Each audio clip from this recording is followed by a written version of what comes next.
Hey guys, Susanna here from Hey Bride. It's been a while that I don't share with you since we got engaged, and while wedding planning, it's an amazing time, and I'm sure you can relate. It's also so stressful, time consuming, and just so many decisions that you have to make that I decided not to keep on sharing the entire process because I found myself making so many decisions and switching them back and forth, and I didn't want to maybe confuse you if I was saying something and then did something different. So I'm getting married in just a few days at the end of the month, and I really wanted to, now that everything is pretty much said and done, start sharing the things I've learned through the wedding process, and also the things we've done and I've done with my girls or my family, like bridal shower or bachelorette party, about stationery or things that we've learned through the wedding planning process.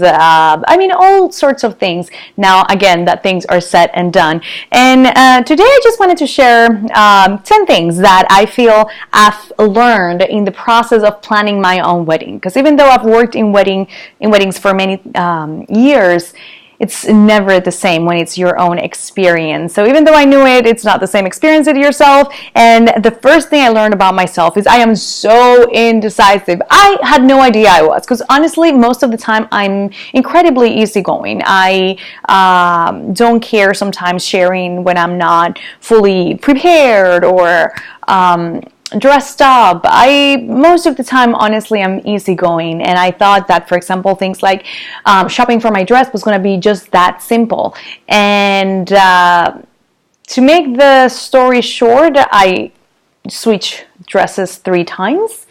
Finally got one, and I love it. But it was just a lot, and my fiance has been a very big rock because he usually makes decisions and just sticks to it, and he sees a bunch of options and he's like, that done, and I'm like, well, that one's cool, but what if, but this one could horrible. Anyway, I've learned that about myself very, very well, because wedding themes and colors all are so beautiful. It's hard to decide which one is the one you're going to go with, right? So, that's one of the things I learned. Also, your priorities could really change while you're going through the wedding planning process. And what I mean with this is, for example, I never thought that the dress or something like that I would pay a lot of attention to it. And while I was in the process, I realized that I wanted to feel a certain way, and those priorities change. That's just one of the many examples. And also, the number 3 is that your ideal wedding scenario can truly change. I imagine my wedding in so many different scenarios as things started to evolve. We got engaged. We wanted to get married in 9 months, and originally it was going to be a DC city wedding, and nothing was available, or the very few things available were completely out of our budget. Then a barn wedding, which I never imagined. Then water. Then we switched to my country. Now we're talking destination wedding, and in my country we started with the capital, which is not my city, because we wanted some more story for the people that would come. Then we switched to the beach, and then finally we ended up with my hometown and then going to the beach. So kind of like putting all together. But the thing is, as we were changing the possibilities, it didn't matter to me because I always imagined my fiance, my family, his family, our friends, and honestly, that's what really matters. So if you're not married to an idea, it is easier to find options and accommodate to it. I also want to remind you that it just takes so much more time than you could ever imagine. You can schedule time for guest lists or invitations or registry or something. I'm going to tell you, it's at least 3 times more than you imagine. It's so time consuming. Also, because it's time consuming, I recommend that you say thank you as you go. With the way that registries work right now, most of us receive gifts throughout the process before the wedding, and I truly recommend that you start writing thank you notes as you receive them. Boom, out something else out of your plate, because if you have to write them all together, you're going to spend months, and then your guests are going to be thinking, well, did they receive the gift? Are they going to say thank you? Or should I call them to see if it got lost? There's so many things. So if you write it one at a time, it's just so much easier, and it will save you some time. Also, spreadsheet magic. pure magic. Use spreadsheets for everything. You're gonna be so grateful that you did. We are using sheets on Google Docs, and it is amazing because sometimes my fiance is at work and I'm in my place, or when I traveled to the Dominican for the wedding, and we were just, making notes, changing things, and now I have my wedding planner and the coordinators in the sheet as well. So now that we are just a few days from our wedding, we can make those changes, put numbers, notes, and they see it as they go, and it is magic. Also, family will always have an opinion, good, bad, helpful or not. That's always going to happen, and you should just take it.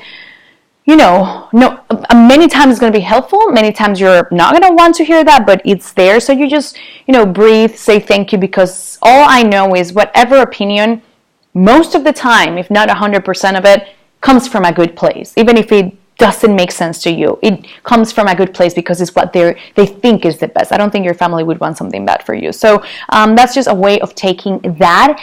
Also, you won't please everyone, including yourself at times. So you just gotta go with it and make decisions that make you happy, or that make your fiance happy, or that makes the most sense. But you just won't please everyone, including yourself at times, once again. I also am at the stage of just plan everything you can as best as you can, and then let go and let God. I'm in the stage of having a bunch of dreams and all of this, and then I wake up and I just pray, God is in your hands. There's just nothing else I can do. I just pray that, the weather is as God wants it to be, and whatever the weather goes, we can work around it. And I've worked with different scenarios, and that's all I can do. And I've prayed that everybody arrives on time, and that all the flights go well, and that all the flowers and all of the stuff, but there's nothing else you can do than let God do His work. And finally, another thing that I truly learned is that you'll find out in the wedding planning process who really, really cares for you. I was impressed by some people that I never thought would give us so much time, attention, love, even very nice gifts, all sorts of things that I'm surprised and so thankful. And at the same time, there's people that I was 100% expecting to be extremely excited about us, or being part of the process, and honestly we didn't even receive the RSVP card even after emailing or texting separately. So this process really teaches you a lot about what you have around you. So try to learn the lessons around this beautiful time, and even though it all goes down to just one day, it's the whole process and what comes from it before and after that matters. Again, I'm super excited to share what I've learned in this few days before the 29th. Our wedding comes October 29th, and hopefully I'll have you guys there seeing the whole process, and I would love to know your notes and where you are in the wedding planning process. I'll see you tomorrow with more tips and lessons from Hey Bride Wedding Planning.